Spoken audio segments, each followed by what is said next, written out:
ദൈവത്തിന്റെ വചനത്തിൽ ഈ വചനം ആരെയും നിർബന്ധിക്കുന്നില്ല.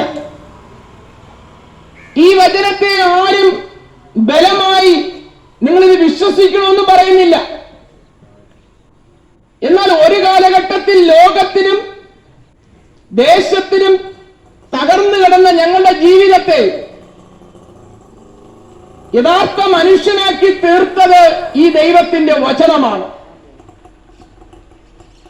മനുഷ്യന്റെ ബുദ്ധി നോക്കി, മനുഷ്യന്റെ ജ്ഞാനം നോക്കി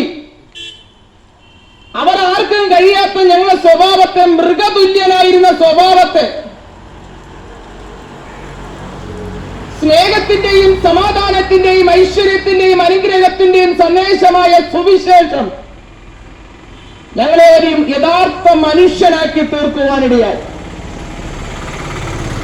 ഇന്ന് പകൽ അങ്ങനെ ആക്കി തീർത്തത് കൊണ്ടാണ് ഈ വഴിയോരത്ത് ലജ്ജ കൂടാതെ ഈ ദൈവത്തിന്റെ വചനം വിളിച്ചു പറയുന്നത്. ഈ വിളിച്ചു പറയുന്നതിന്റെ ഒറ്റ ലക്ഷ്യം ഞങ്ങളുടെ മേൽ നിർബന്ധം കിടക്കുന്നു.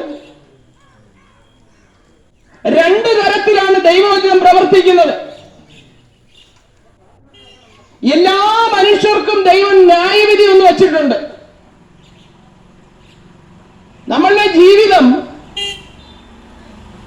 ഈ ജീവിതത്തിലെ നമുക്ക് ആർക്കും കണക്ക് കൊടുക്കാനില്ല. തന്നിഷ്ടത്തിൽ ജീവിക്കുന്നു മനുഷ്യൻ, സ്വയത്തിൽ ജീവിക്കുന്നു. ആഡംബരത്തിൽ ദൈവത്തെ, സൃഷ്ടാവിനെ മറന്നു ജീവിക്കുന്നു.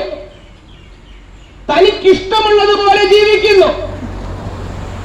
പക്ഷെ ഈ ജീവിതത്തിന്റെ അന്ത്യം നമ്മളൊരു കണക്ക് കൊടുക്കേണ്ട വരും. കാരണം നാം വസിക്കുന്ന ഭൂമി, നാം കൈക്കുള്ളിൽ നമ്മുടെ കയ്യിലിരിക്കുന്ന വാഹനങ്ങൾ, ഭവനങ്ങൾ, കുടുംബങ്ങൾ, കുഞ്ഞുങ്ങൾ, നാം കഴിക്കുന്ന ആഹാരം എല്ലാം ദൈവത്തിന്റെ കരുതലാണ്. ഇതെല്ലാം ദൈവം നിനക്ക് നൽകിയത് നീ ദൈവത്തെ അറിയാനാണ്. നിനക്ക് തന്നിരിക്കുന്ന ആയുസ്, സ്നേഹിത, ഒരു മനുഷ്യന്റെ ആയുസ് അത് പൂ പോലെയാണ്. രാവിലെ കണ്ട് വൈകുന്നേരം വാടി വീഴുന്നതിന് തുല്യമാണ്. പക്ഷെ അത് മനുഷ്യൻ മറക്കുന്നു. കാരണം ലോകത്തിന്റെ മോഹം മനുഷ്യനെ തെറ്റിച്ചുകൊണ്ടിരിക്കുകയാണ്. പ്രിയ കുഞ്ഞെ, നാം എല്ലാവരും ഒരു ന്യായാസനത്തിന്റെ മുമ്പിൽ നിൽക്കേണ്ടവരാണ്. ന്യായം വിധിക്കുന്ന കർത്താവിന്റെ മുമ്പിൽ നാം നിൽക്കുമ്പോൾ ആ ന്യായം വിധിക്കുന്ന കർത്താവിന്റെ കരങ്ങളിലിരിക്കുന്ന ദൈവത്തിന്റെ വചനം, ആ വചനപ്രകാരമാണ് കർത്താവ് നിന്നെ ന്യായം വിധിക്കുന്നത്. എന്ന് പറഞ്ഞാൽ ഈ ജീവിതം വിലയുള്ളതാണ്. ഈ ജീവിതം ശ്രേഷ്ഠമുള്ള ജീവിതമാണ്. ഈ ജീവിതം മദ്യവും മയക്കുമരുന്നും ലോകമോഹത്തിലും അന്ധകാരത്തിന്റെ അടിമയായ പിശാചിന്റെ കയ്യിൽ ഒരായുധമായി തീർന്ന് ലോകത്തിന് നടുവിൽ ശാപമായി ജീവിക്കേണ്ടവരല്ല. കാരണം ഈ ലോകത്തിൽ ദൈവത്തിന്റെ ശത്രുവായ പിശാച് മാനവരാശികളെ തെറ്റിച്ചുകൊണ്ടിരിക്കുന്നു.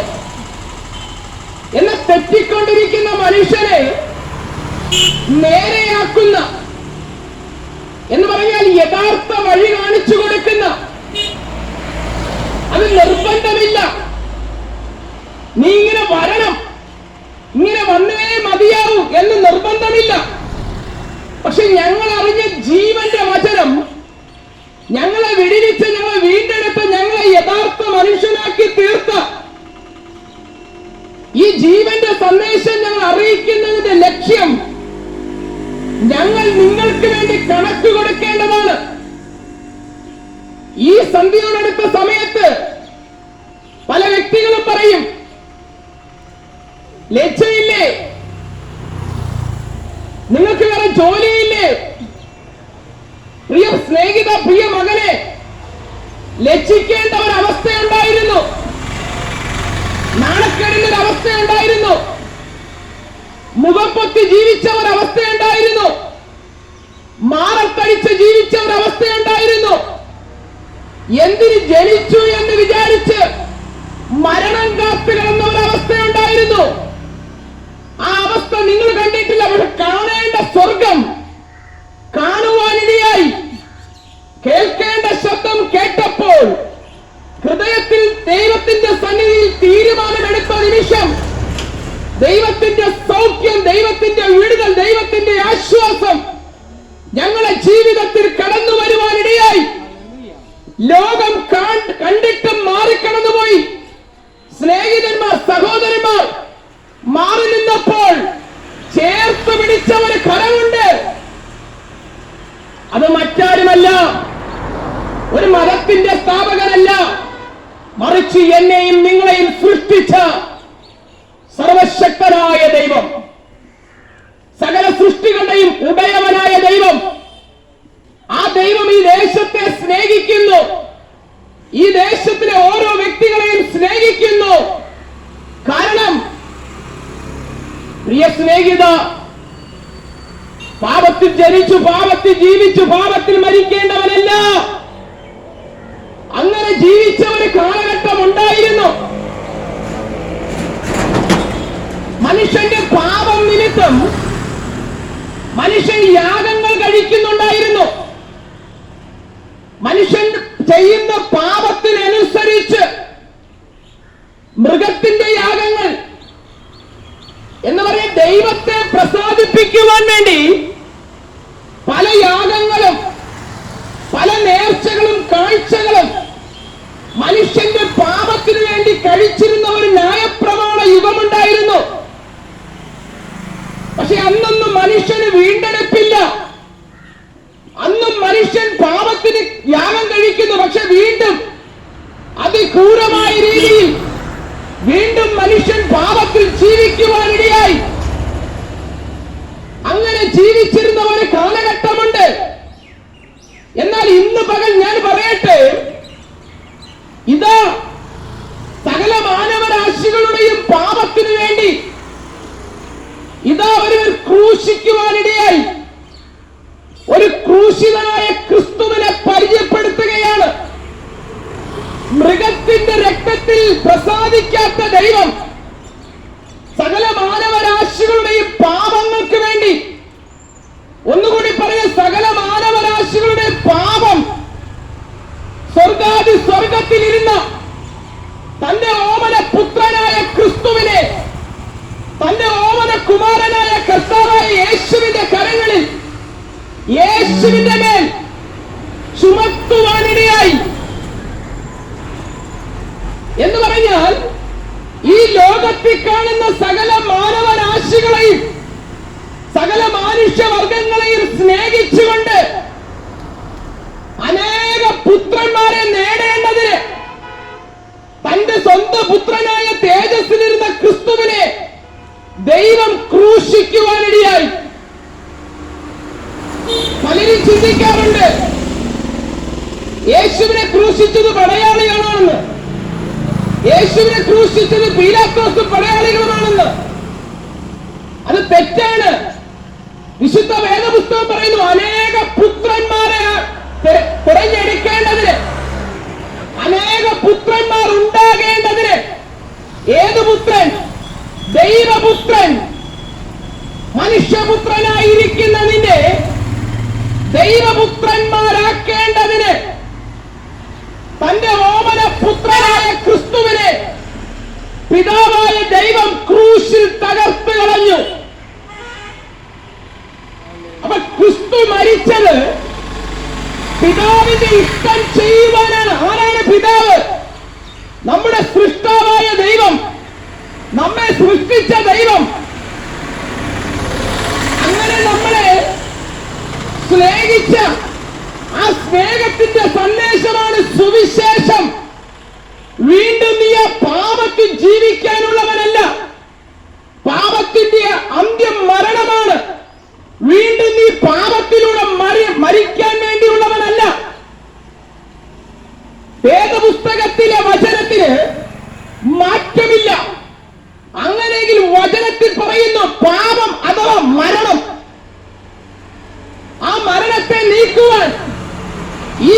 ലോകത്തിലെ ഒരു അധികാരിക്ക് കഴിഞ്ഞിട്ടില്ല, ഒരു ജ്ഞാനികൾക്കും അത് നീക്കാൻ കഴിഞ്ഞിട്ടില്ല. എന്നാൽ നിത്യമായ മരണത്തിൽ നിന്ന് നമ്മെ വിലക്കി മേടിച്ചതാണ്. എന്തിന്? ദൈവത്തിന്റെ രാജ്യത്തിലേക്ക്. ഇന്ന് പകൽക്കാലം ഞാൻ പറയട്ടെ, ഈ നിത്യമായ സുവിശേഷം വിളിച്ചു പറയുന്നതിന്റെ കാരണം ഈ ദൈവത്തിന്റെ വചനം വിശ്വസിക്കുന്നവർക്ക് ദൈവത്തിന്റെ ശക്തിയാണ്. എങ്ങനെയാ ശക്തി? ദൈവവചനം വിശ്വസിക്കുമ്പോൾ തന്നെ ദൃശ്യമായി ഞാൻ പ്രസംഗിക്കുന്ന വചനം അദൃശ്യമായി നീ ഹൃദയത്തിൽ ഏറ്റെടുക്കുമ്പോൾ വചനത്തിന്റെ ഉടയവനായ ക്രിസ്തു, പിതാവായ ദൈവം ക്രിസ്തുവിലൂടെ നിന്റെ ഹൃദയത്തിൽ അടിഞ്ഞുകൂടി കിടക്കുന്ന പാപ സ്വഭാവത്തെ, നിന്റെ രക്തത്തിൽ അടിഞ്ഞു കിടക്കുന്ന പാപ സ്വഭാവത്തെ യേശു ക്രിസ്തുവിന്റെ രക്തത്താൽ അത് പൂർണ്ണമായി എടുത്തു മാറ്റുവാൻ കഴിയും. എന്ന് പറഞ്ഞ പാപ സ്വഭാവത്തിൽ നിന്ന് വീണ്ടെടുക്കുവാൻ ഇടയാകും. പക്ഷെ നീ വിശ്വസിക്കണം.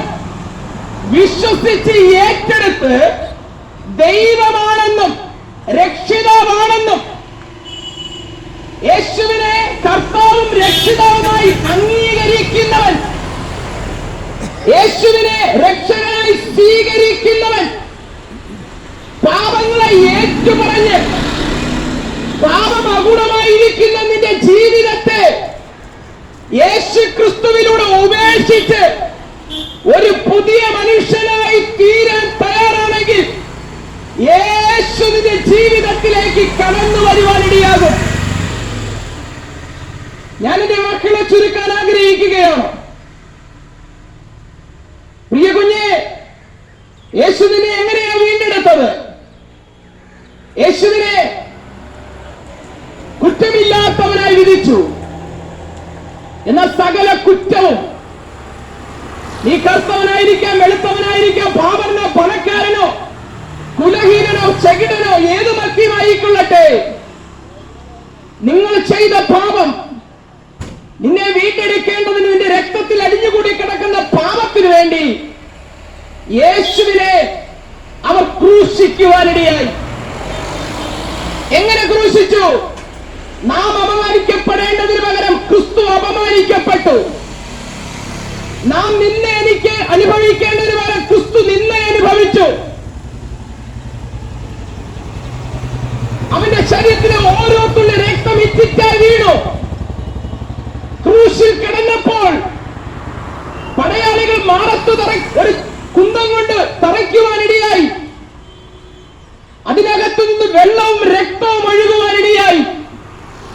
മർമ്മം, നിന്റെ സകല പാപത്തിനു വേണ്ടി യേശു ക്രിസ്തുവിന്റെ രക്തം മുഴുവനും നിന്നെ ശുദ്ധീകരിക്കുവാൻ, നിന്നെ വീണ്ടെടുക്കുവാൻ, നിന്നെ പാപത്തിൽ നിന്ന് വിലക്കി മേടിക്കുവാൻ, അധർമ്മത്തിൽ നിന്ന് വിലക്കി മേടിക്കുവാൻ, ഇരുട്ടിന്റെ അധികാരത്തിൽ നിന്ന് വിലക്കി മേടിക്കുവാൻ യേശു ക്രിസ്തു അവന്റെ ശരീരത്തിലെ മുഴുവൻ രക്തവും നിങ്ങൾക്ക് വേണ്ടി ഒഴുക്കുവാനിടയായി. പ്രിയ കുഞ്ഞെ, മരണത്തെ സന്തോഷത്തോടെ ഏറ്റെടുത്ത ഒരു വ്യക്തി ഞാൻ പ്രസംഗിക്കുന്ന ക്രിസ്തുവാണ്. ഇന്ന് പകൽ ഞാൻ വിളിച്ചു പറയട്ടെ, മരിക്കാൻ എല്ലാവർക്കും പേടിയാ. പക്ഷെ ഏറ്റവും കൂടുതൽ മരണത്തെ ആസ്വദിച്ചത് അല്ലെങ്കിൽ സന്തോഷത്തോടെ ഏറ്റെടുത്തത് ഇന്ന് പകൽക്കാലം ഞാൻ വിളിച്ചു പറയുന്ന കർത്താവായ യേശു ക്രിസ്തുവാണ്. എന്തിന്?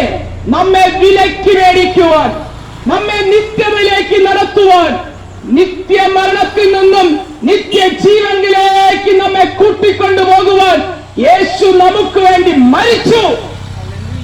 ഇന്ന് പകൽ വിശ്വസിക്കുവാൻ തയ്യാറാണോ? ഈ യേശുവിനെ ഹൃദയത്തിൽ അംഗീകരിക്കുവാൻ തയ്യാറാണോ? കുഞ്ഞെ, നീ എന്തിന് ജനിച്ചു? എന്തിന് ജീവിച്ചു? തകർന്നു കിടക്കുന്ന നിന്റെ കുടുംബത്തെ പണിയുവാൻ ഇന്ന് പകൽ യേശുവിനെ നീ ഹൃദയത്തിൽ കൈക്കൊള്ളുക. യേശുവിനെ വിശ്വസിക്കാൻ, യേശുവിനായി വിട്ടുകൊടുത്താൽ യേശു ക്രിസ്തുവിന്റെ വചനം അത് ദൈവശക്തിയായി തീരും. എന്നാൽ യേശുവിനെ തള്ളിക്കളഞ്ഞ് പാപവഴികളെ ഉപേക്ഷിക്കാതെ, ദൈവകൽപ്പന അനുസരിക്കാതെ, ദൈവത്തെ തള്ളിക്കളഞ്ഞ് ലോകത്തിന്റെ മോഹമായ മദ്യവും മയക്കുമരുന്നും കഞ്ചാവും പോലെയുള്ള ഇരുട്ടിന്റെ അധികാരിയുടെ പ്രവർത്തികൾ ചെയ്ത് മരിക്കപ്പെടുന്നവൻ, ലോകത്തിൽ നിനക്ക് നല്ല അടക്കം കിട്ടുമായിരിക്കാം, ലോകത്തിൽ നിനക്ക് നല്ല ഉയർച്ച കിട്ടുമായിരിക്കാം, പക്ഷെ ഒന്നോർക്കണം, ഒരിക്കൽ നീ മരിക്കും. ആ മരണത്തിനപ്പുറമായി ഒരു ന്യായവിധിയുണ്ട്. ക്രിസ്തുവിൽ ജനിക്കാത്തവർ, ക്രിസ്തുവിനെ അംഗീകരിക്കാത്തവർ, അവരെ നിത്യ നരകത്തിലേക്ക് തള്ളിക്കളയും. ഇന്ന് പകൽ ഈ അല്പനേരത്തെ ദൈവവചനത്തിന്റെ മുമ്പിൽ ഒരു നിമിഷം സമർപ്പിക്കുവാൻ തയ്യാറാണോ? എന്റെ ജീവിതം, എന്റെ ജീവിതത്തിന്റെ അന്ത്യം, എന്റെ മരണത്തിനപ്പുറമായ ജീവിതം ഞാൻ ക്രിസ്തുവിനോടുകൂടെ ദൈവത്തിൽ ജീവിക്കും. ഇല്ല, ഞാൻ എന്റെ മരണത്തിനപ്പുറമായി നിത്യ നരകത്തിൽ ഞാൻ ജീവിക്കും. ഏത് സ്ഥലം തിരഞ്ഞെടുക്കണമെന്നും ഏതിനെ അംഗീകരിക്കണമെന്നും ഒരുവന്റെ ജീവിതത്തിൽ വ്യക്തിപരമായ തീരുമാനമാണ്. പ്രിയ കുഞ്ഞെ, ഞങ്ങളെ അറിയിക്കുന്ന സുവിശേഷം, ഈ ദൈവത്തിന്റെ വചനം, ഇത് പോഷത്വമല്ല, ഇത് ദൈവത്തിന്റെ ശക്തിയാണ്. തുടർന്ന് ഈ വചനത്തിൽ വിശ്വസിക്കുമ്പോഴാണ് ഒരുവന്റെ ജീവിതത്തെ ക്രമീകരിക്കുവാനിടയാകുന്നത്.